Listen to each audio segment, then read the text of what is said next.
A year later, I started dating a model who had had a crush on me since high school. One day I was browsing Reddit and saw this post about a guy whose girlfriend cheated on him, and she didn't care and was completely upfront about it, like it was no big deal. It was crazy, and it made me think of my own ex-girlfriend. I haven't told a lot of people this story, mostly because it's kind of long and it was painful at the time. But after reading that article, I figured, what the hell? Might as well give it a shot. And this all happened 2 years ago. Let's keep that in mind. I was 33, and she was 30 at the time. We hit it off and started talking, and as soon as we did, it just clicked. It's hard to explain, but we just clicked. We have the same sense of humor, we like the same things, and can talk for hours without getting bored. I'm not saying I'm a troll or anything. I think I'm a decent-looking guy, but she's definitely different. I didn't want to break my heart, which is a weird thing to say, and I knew that being with someone who was too attractive would present a lot of challenges. But she said yes to my date, and we had a great time, which confirmed all the feelings I had while chatting online. Soon after, one thing that kept lingering in my mind was the fact that she was getting a lot of attention from other guys. She would sometimes tell me, even when we were together, like when a guy would blatantly hit on her in front of me or she would get messages from guys on social media.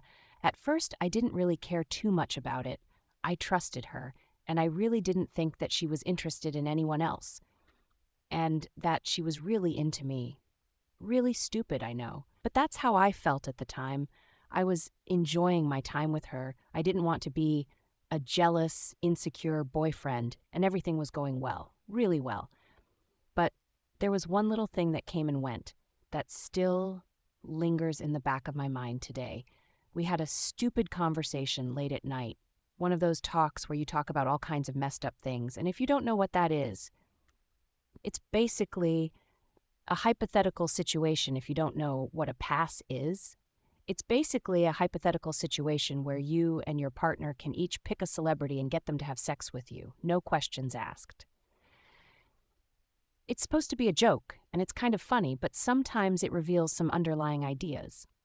I knew she was beautiful, I knew that, but hearing her say it made me uncomfortable. It was like she was admitting that she could have any man she wanted, and that idea made me uncomfortable and out of character for her. I didn't say anything at the time. I just laughed it off, and we moved on to something else.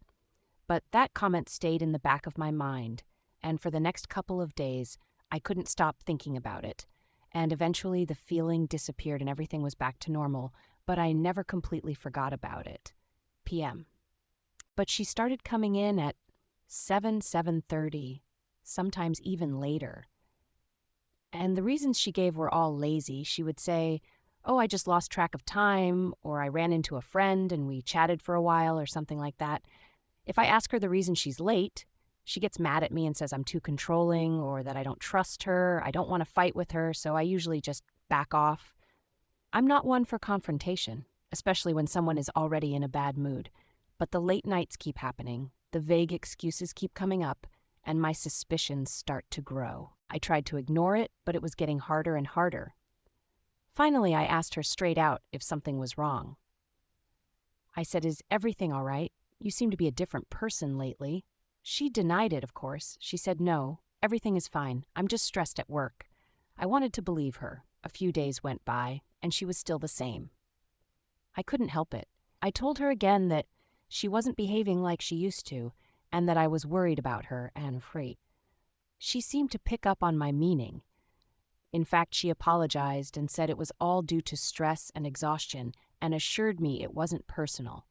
I heard her, but I couldn't bring myself to believe it.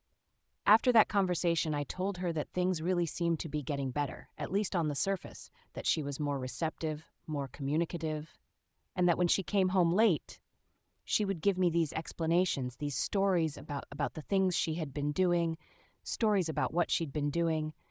And I remember one night she came home late and told me that she'd met an old coworker and had drinks with them. And I knew she was lying.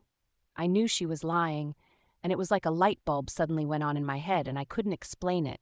But there was just overwhelming feeling that she was hiding something, hiding something really big. And it was then that the thought first flashed through my mind that she was having an affair. I knew I couldn't just let it go. I couldn't pretend that everything was fine. I had to know the truth. No matter what, her behavior had changed so drastically from the woman I first met that it was impossible to ignore. This wasn't the same person I'd fallen in love with. Something was definitely going on.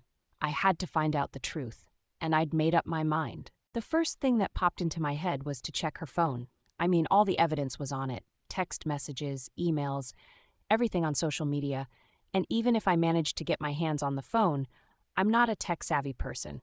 I wouldn't know where to look, what to look for, and she'd most likely already deleted any incriminating evidence. Plus, I wanted proof. I didn't want to just find a suspicious text message and then have to confront her. Confront her? I wanted to get a hold of her and know everything without a doubt, so I decided to go another route. I decided to go another route and hire a private investigator. I know it sounds like something out of a movie, but I was desperate. I needed to know the truth. I needed someone who knew what they were doing to help me find the truth. I wanted to find out who this person was and where they were meeting. I did a Google search for my area's private investigators and found someone with decent reviews. I called them and set up a meeting. I remember walking into their office feeling nervous, like I was admitting I had failed. I sat down with the investigator who looked like he had seen it all before, and I told him everything. It took a while, but he just listened patiently, nodding occasionally. He didn't judge me. He didn't make me feel stupid. He just listened. He said he'd seen this kind of thing 100 times before. I gave him all of her information, her phone number, her work email address, and he told me not to contact him for 10 days unless there was an emergency, to know that this investigator was stalking my girlfriend and might find evidence that would confirm my worst fears. And I was feeling so helpless, just waiting and imagining scenarios, and really having a hard time focusing on anything else. And work was a nightmare, and I couldn't sleep. And I'm 8 years old, and I've been in the middle of this whole thing for years. And I'm not even sure if I've ever been in the middle of it. The worst part is that for those 10 days, she kept coming home late 0 p.m. Every time she said those words, I became more convinced that she was lying. Every time she was late, I was thinking, well, this is when the investigator's going to catch her. He didn't say anything on the phone except that he had the information I was looking for and asked me if I wanted to meet. I said, of course I did. I needed to hear it face to face. I couldn't take getting this kind of information over the phone. I had been waiting for what felt like a lifetime. I needed to see the look on his face to make sure that what he was telling me was the truth. I told him I wanted to hear it from him first. I thought it would soften the blow a little. I compared it in my head. It was like running into your partner cheating on you. I needed to cushion the blow and prepare myself mentally. He took a deep breath and said, "You were right to be skeptical." And that was it. No beating around the bush, no sugarcoating. Each time she went in alone and left 2 hours later with the same man. He got the apartment number and the man's name, Cody, and obviously I changed my name. And honestly, my first thought was that I wanted to find this Cody guy. And let's just say it wasn't a peaceful thought. She was cuddling in front of an apartment building with a man named Cody, holding hands and kissing in front of her car. And with the black and white and the evidence, I was in his office, I almost had a breakdown. It's one thing to have a suspicion. It's one thing to have a hunch. It's another thing to see it with my own eyes. I didn't know what to do next. All I knew was that I wanted to get to the bottom of it. I wanted to confront her face to face. I told her that I knew that she was having an affair, that I'd hired a private investigator, that had proof, and that her initial reaction was one of shock. She just stared at me, her mouth slightly open. Then she tried to compose herself and act like it was no big deal, but I didn't. It told her everything the investigator had told me about the apartment building, about Cody, and she just sat there in silence. It told her I wanted to break up. It told her I couldn't goon like this. I couldn't goon singing and dancing like this. I'd had enough, and then she did something I didn't think of at all. "You want to leave me?" And she said, "Are you kidding me?" So what? I got a little turned on. It was just physical. It didn't mean anything. Do you think you'll ever find someone like me again after all these years? Don't you know that? I'm not on the same level as you, just once, and you want to ruin our lives because of that?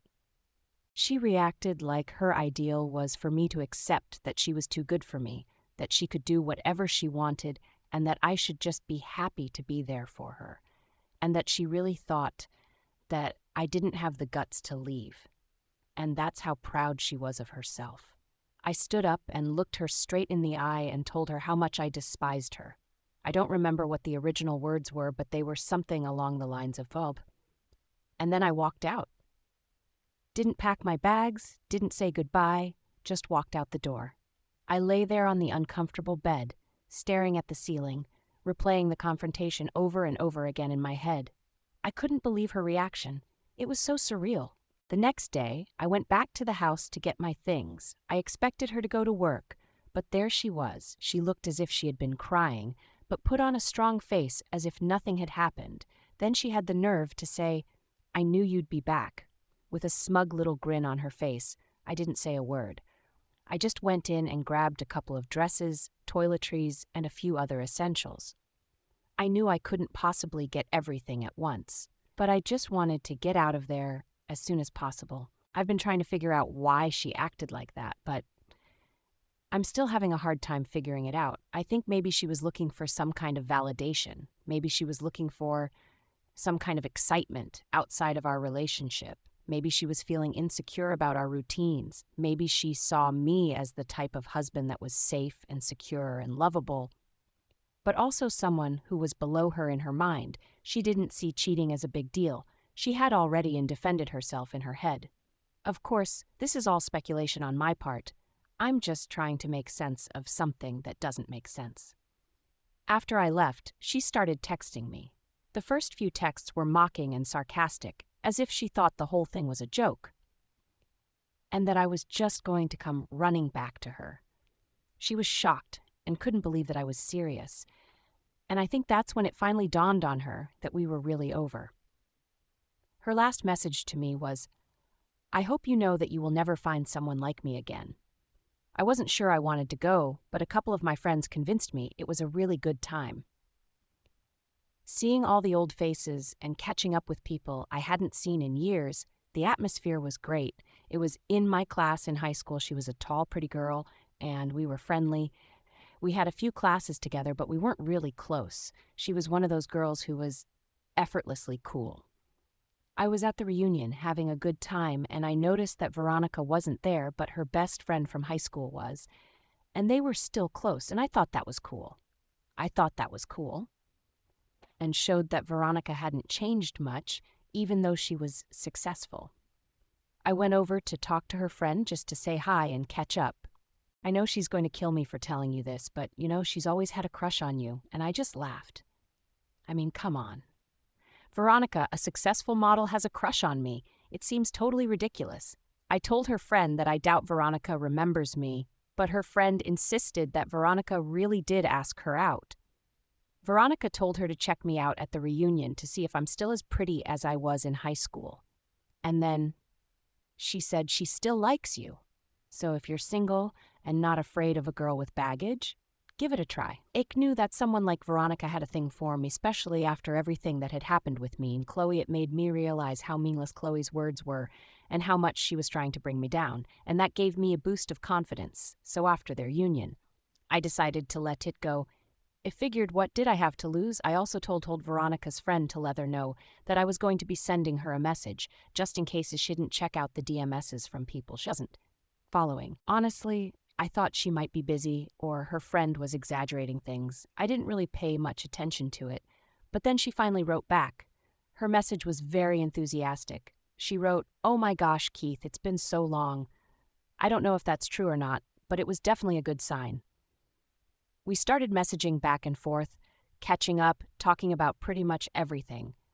We talked about high school, later in life, our jobs, our families, everything. A few days later, Veronica suggested we switch to FaceTime. She said she was tired of typing so much, and of course I was happy about that, and so we started to almost daily video calls. It was during the video calls that I really began to understand her modeling life. She was shooting a campaign in Brussels at the time, and she even sent me some photos from the shoot.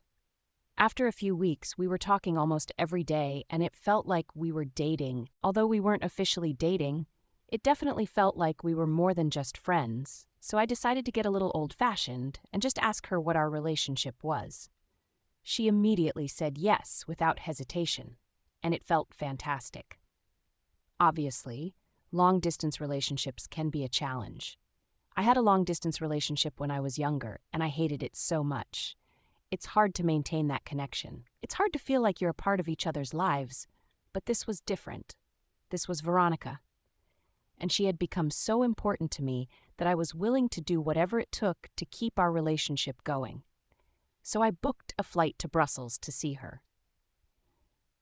The trip to Brussels was beautiful, and of course, being with Veronica was incredible. It was like a dream come true, and it made me realize that I shouldn't give up on love just because of one bad experience. Seeing her doing what she loved made me feel closer to her, like I was really becoming part of her life. So I had the best time of my life with Veronica in Brussels.